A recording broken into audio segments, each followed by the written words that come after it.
Saudara-saudara, ini hanya salah satu bukti awal dari 1 tahun kita bekerja. Dan ini akan terus kita buktikan dengan hasil nyata, saudara-saudara. Kita juga sudah mulai membangun desa-desa nelayan. Desa nelayan tahun 2026 ini akan mencapai 1000 desa nelayan. Tiap desa nelayan terdiri dari sekian ratus, ada yang 300, 500, ada yang sampai 2000 nelayan. Yang selama Republik Indonesia berdiri, belum pernah disentuh oleh pemerintah Republik Indonesia. Nelayan-nelayan kita belum pernah dapat perhatian. Mereka kadang-kadang tidak bisa punya es. Tidak ada pabrik es di desa mereka. Mereka sulit dapat solar. Mereka sulit untuk dapat akses ke pasar. Ini kita rubah, kita totalnya dalam 4 tahun mendatang kita akan membangun 5.000 desa nelayan. Tiap desa nelayan kita akan bangun pabrik es, kita akan bikin cold storage, kita akan bikin dermaga, kita akan bagikan kapal-kapal, kita akan siapkan kendaraan, saudara-saudara. Dan ini semua bukan handout, bukan kita bagi-bagi, ini kita organisir dalam koperasi, semua pengeluaran mereka akan bayar kembali ke bank-bank dan ke pemerintah. Saudara-saudara, ekonomi yang kita jalankan bukan ekonomi handout. Yang kita akan bangun ini semua sudah ada dalam anggaran kita sudah bertahun-tahun. Jadi saudara-saudara, nanti desa-desa itu kita beri kebebasan, kalau dia mampu, kita akan permudah akses kepada ekspor. Dia bisa ekspor langsung. Kita akan buka pelabuhan-pelabuhan, lapangan-lapangan terbang, boleh ekspor langsung.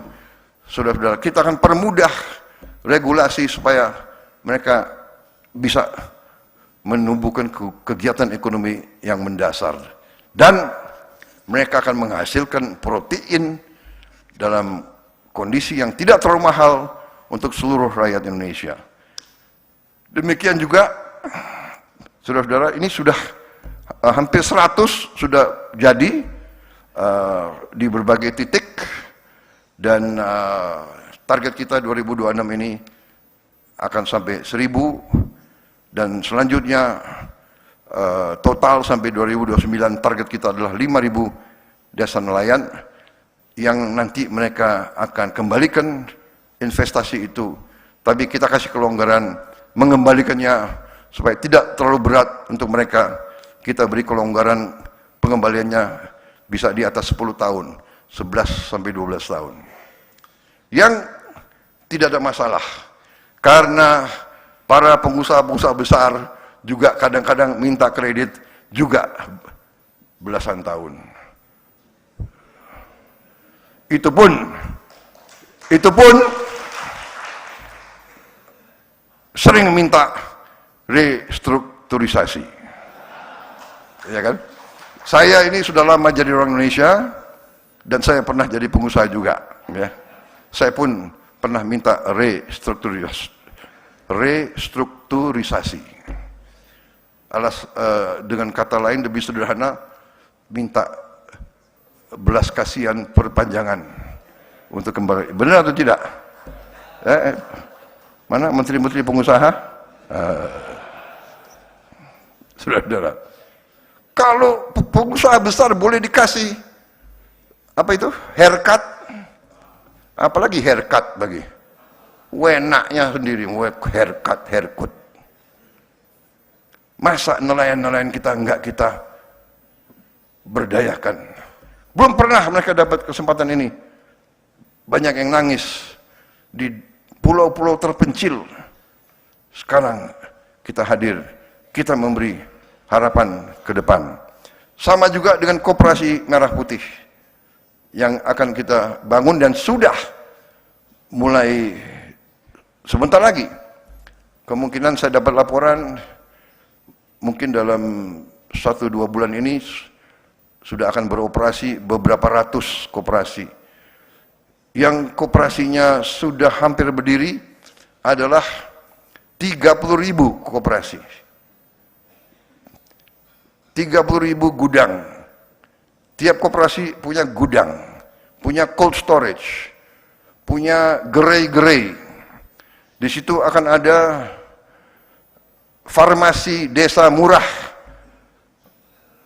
Obat generik akan sampai, akan ada klinik desa, akan ada gerai untuk super micro financing untuk membantu menghilangkan peran daripada rentenir. Kita akan beri bunga yang sangat mudah, sangat ringan untuk mereka-mereka. Semua barang subsidi akan punya akses, rakyat akan punya akses langsung, sehingga tidak ada penyelewengan, tidak ada kebocoran. Dan ini semua anggarannya dari mana? Anggarannya sudah ada. Karena 10 tahun kita sudah beri dana desa kepada desa-desa kita. 10 tahun sudah kita berikan. Dan sekarang kita akan mengarahkan, selama ini 10 tahun kita harus akui banyak dana tersebut tidak sampai ke rakyat. Ini dibuktikan dengan banyak sekali kepala desa yang terpaksa berhadapan dengan hukum karena tidak dapat pertanggungjawabkan dengan baik penggunaan dana tersebut.